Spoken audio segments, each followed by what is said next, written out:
3 in a kalto. So when sermon for episode 2 until achan chu helam helai yen min lo trong trai puen tam yu duga min lo trong trai pui su khoi takin ka thu sei lai chuan min lo en ver ki kha sugar de bim sang nei de an ni mai thei zo te la kamin thei thot lon dia na ti chot episode 1 na mu thu zong kha tu na chen lo har ula episode 1 na men zo khai du le lo mu thu be ta ro le thara ho pathian chi bai du Matt Bradman and Peter Ring thalai ho chuan chu mi chu paro pui tak mai music director ania heti hian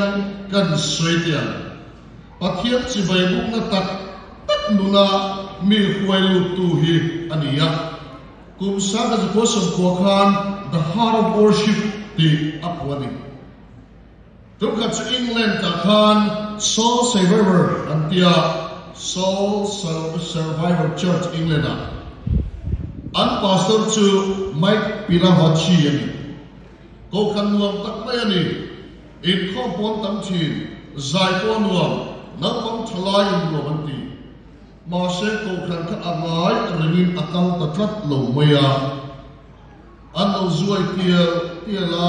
in common claim tiela kan ram am thongin mai thi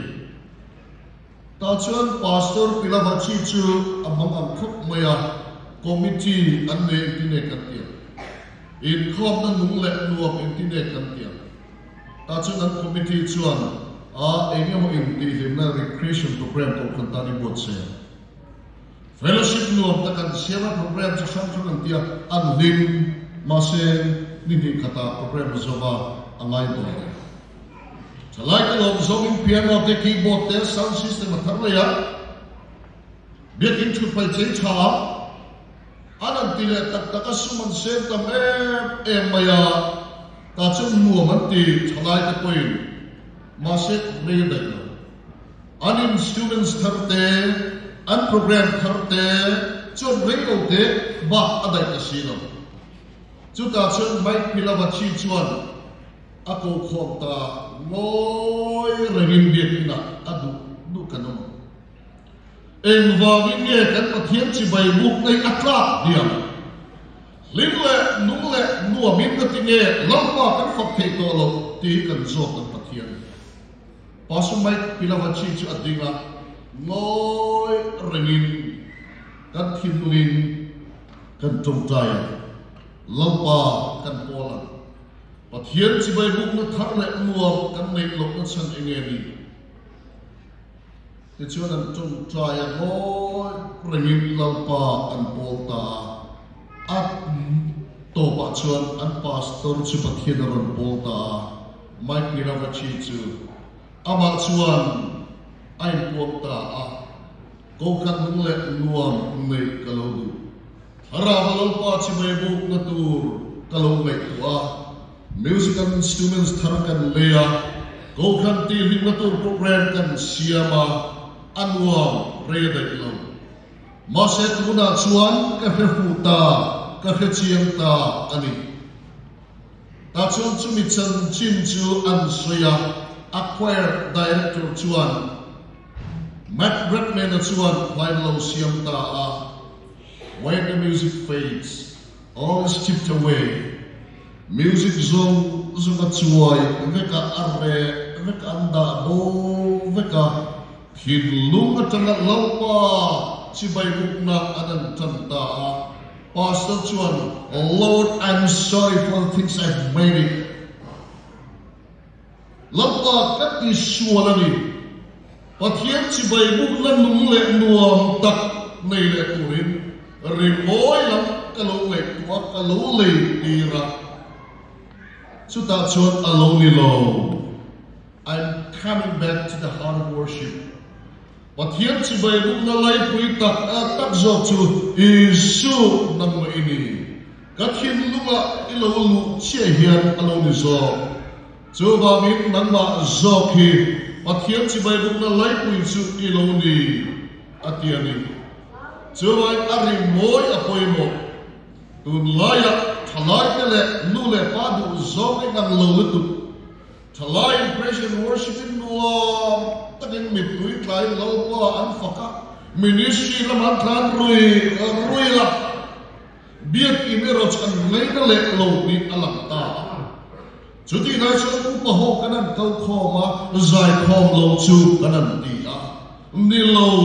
à quay bộ dô cả chú thà ra bộ bát thiên chỉ bay bụng na anh à lá lệ à music lắm là bên hệ các hình lung dô khi này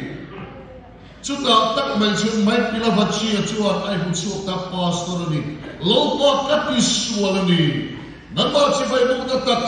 thà ra chỉ bay bụng na chú ari moi le ko kanin pol lim thar na sum le pai ani lo ve he ta thin lum zo ka hian ani I'm coming back to the heart of worship what it's all about you Jesus I'm sorry for the things I've made it saptong le lim alam dik lo wangin alat lim thiam chun lo le lim te u apoi mo ka ti he thin lum zo khini pathiam chi bai buk na chuni hemi apasak chuan classical music adang lo him adang lawang contemporary song kan ti te eng mai zo po hi lawwa chi bai na tan sin alo thabeka kan le khom zai khom ani mo kan him book Christian lamu ani emo tunlai la ani emo apoi mo berlo hekin lum zo ke hi harawa chi bai buk na chunia lâu to mình siam tu mà thiên thia mình siam tu tak tak chu he ka thin lu thlo ma hi alo ni tlat ani chu mi ani chuan kan pathian chi bai bu in khom te kan zai te angai nong lo ngai lo ba ko khan ho tu zai tu ran lo chu khan in lo tum tai lain esteri te puzore mate a fakna lan tu te kem piten lo zai don khan in lo tum tai lain lo tum tai tu lo pa zore ma zai don esteri zai don thara bin ma fakiro ti ula in ben angai no mang chu ta chen chi bai bu na tak chom don ani chu tiam chi bai bu na tak nei tu ta chu pain a chi bai bu tu turin a zong me ka ni lo pa tu kan sei te kan zatan man so lo se